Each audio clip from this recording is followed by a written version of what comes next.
బట్టి వాళ్ళకి ఉపద్రవాలు ఉంటాయి, పోరాటాలు ఉంటాయి, శ్రమలు ఉంటాయి.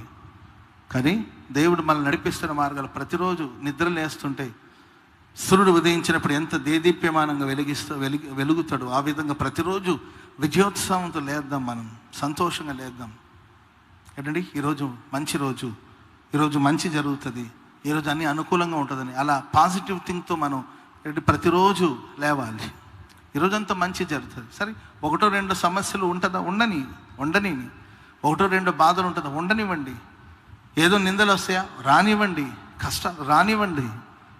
ప్రతి కష్టాల్లో, ప్రతి ఆపదలో, ప్రతి పోరాటంలో జీవిత పాఠాలు నేర్చుకుంటాం మనం. జీవితం మనకి ఎన్నో నేర్పిస్తుంది. శ్రమల వల్ల మనం ఎన్నో పాఠాలు నేర్చుకుంటాం.